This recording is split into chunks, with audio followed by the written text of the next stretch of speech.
Hi, good morning అండి.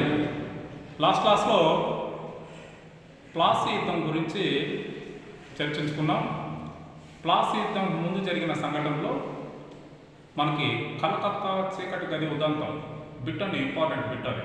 కలకత్తా చీకటి గది ఉదంతం 1756 జూన్ 20. బాగా గుర్తుపెట్టుకోవాలి.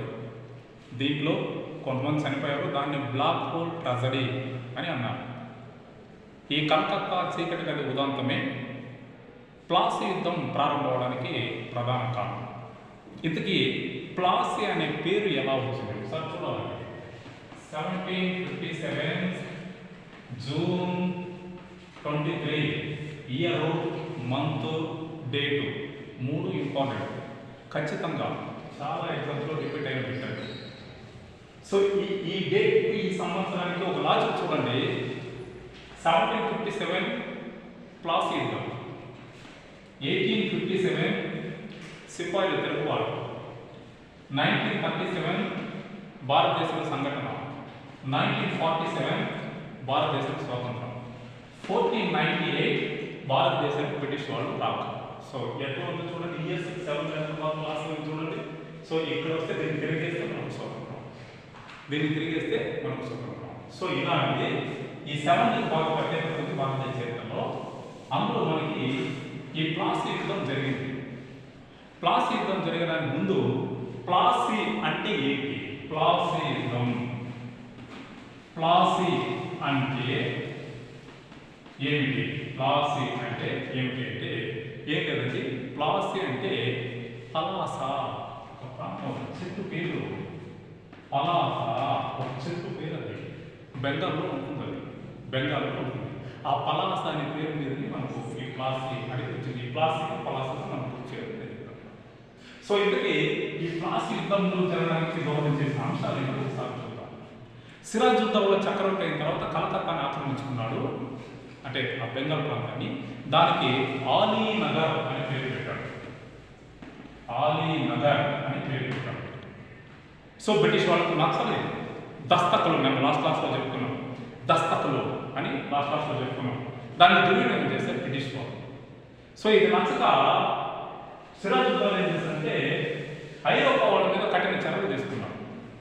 ఏమంటే బెంగాల్ నవాబు అనుమతి లేకుండా భారతదేశంలో ఎవరు కానీ వర్తక వ్యాపారాలు చేయరాదు అని చెప్పి ఒక ఇచ్చేశారు. అలాగే కోటలు నిర్వహించరాదు అని చెప్పి ఒక స్టేట్మెంట్ ఇచ్చాడు. దీన్ని బేస్ చేసుకొని ఫ్రెంచ్ వాళ్ళు ఏం చేస్తారంటే కోటలు కట్టడం ఆపేశారు. కానీ బ్రిటిష్ వాళ్ళు ఆపలేదు. నవాబు యొక్క మాటలను బేఖాతరు చేసి కోటలు కట్టడం ప్రారంభించారు. ఇది తెలిసి నవాబు ఏం చేశారంటే బ్రిటిష్ వాళ్ళ మీద చర్యలు తీసుకున్నారు. ఈ చిన్న చర్య మనకి భారతదేశంలో ప్లాసీ యుద్ధం జరగడానికి కారణం. సో ఇందులో కీలకమైన వ్యక్తులు కలకత్తా బెంగాల్ ఎవరు అంటే అమీన్ చంద్, వీళ్ళు ఇంపార్టెంట్ అండి. అమీన్ చంద్, జగత్ సేఠ్, మీర్ చంద్, అలాగే రాయ్ దుర్లాల్, అలాగే మీర్జాఫర్.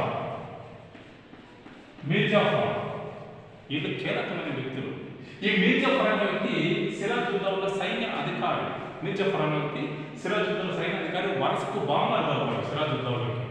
ఈ రిలేషన్ కూడా అడుగుతారు, ఈ పోస్ట్ కూడా అడుగుతారు సైన్య అధికారి. వీళ్ళందరూ కొంతమంది వర్తకులు కలకత్తాలో వడ్డీ వ్యాపారం చేశాడు. వీళ్ళకందరికీ బ్రిటిష్ అధికారి అయిన రాబర్ట్ క్లైవ్ ఏం చేస్తారంటే, ఎందుకంటే మన భారతీయులకు వెనుకోవడం బాగా కల్పిస్తుంది. రాబర్ట్ క్లైవ్ ఏం చేస్తారంటే వీళ్ళకందరికీ ఒక అవకాశం ఇస్తారు. నేను కన్నా బెంగాల్ ప్రాంతానికి అధికారం అవుతే మీరు ఇష్టం వచ్చినట్లు వ్యాపారం చేసుకోవచ్చు, వడ్డీ వ్యాపారం చేసుకోవచ్చు, ఫుల్ ఫ్రీడమ్ వదిలేస్తా అని చెప్పన్నాడు. వీళ్ళ కాశ ఎక్కువైపోయి ఎస్ఆర్ మీకే సపోర్ట్ చేస్తామన్నారు. ఇక్కడ చిన్నగా ఒక డీలింగ్ స్కూల్ ఇచ్చారు రాబర్ట్ క్లైవ్. ఏం చెప్పారు, ఎంతసేపు నువ్వు సైన్యాధికారిగా ఉంటావు, నువ్వు కన్నా సహాయం చేస్తుంటే మీ మామను చంపేసి నువ్వే బెంగాల్ చక్రవర్తి అవుతూ ఉంటాడు. ఎంతైనా రాజరికం అధికారం కదా. ఒకసారి ఆశ పుట్టుకొచ్చింది.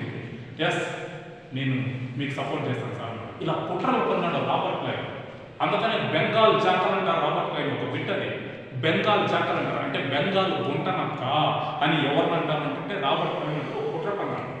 సో ఆ విధంగా అండి వీళ్ళందరూ కుట్ర పొందితే చివరికి మనకి 1757 జూన్ 23 తేదీన బెంగాల్లోని ప్లాసీ అనే మైదానంలో ఇరు వర్గాల మధ్య యుద్ధం జరిగింది.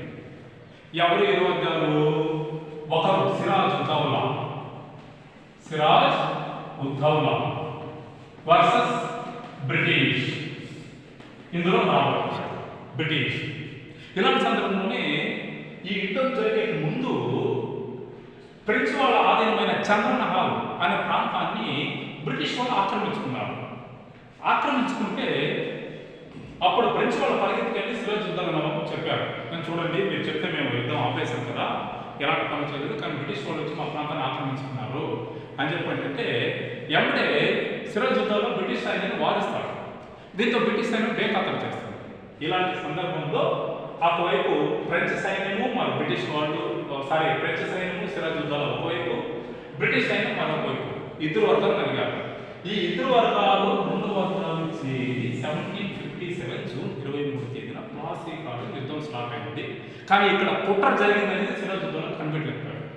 యుద్ధ రంగం స్టార్ట్ అయినప్పుడు మనకి ఈ యుద్ధంలో సిరాజుద్దౌలా ఓడిపోతే రాబర్ట్ క్లైవ్ యుద్ధంలోని సిరాజుద్దౌలాను ఉరితీసి చంపేస్తారు అక్కడే.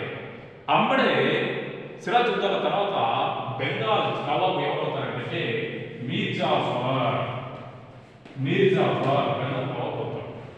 అందుకు రాబర్ట్ క్లైవ్కి ఏం చేస్తారంటే 24 పరగణాలు గిఫ్ట్గా ఇస్తారు. ఎందుకంటే నన్ను రాజును చేశావు మీర్ జాఫర్. కలకత్తాలోని 24 పరగణాలు.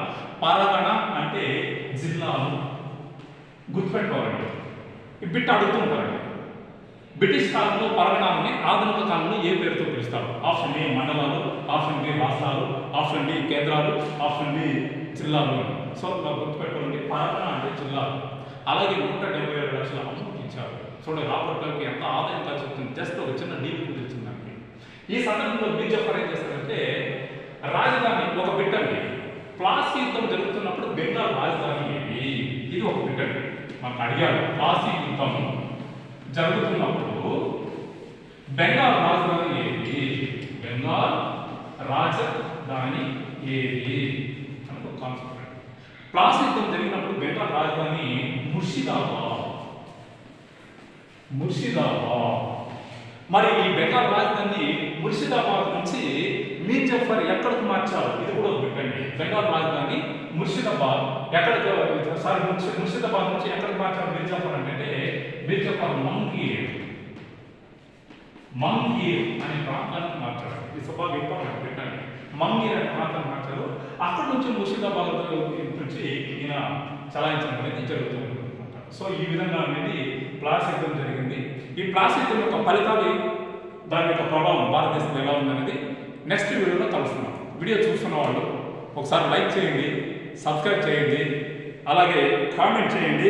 మరికొన్ని వీడియోలు చేయడానికి నాకు అవకాశం ఉంటుంది. Thank you.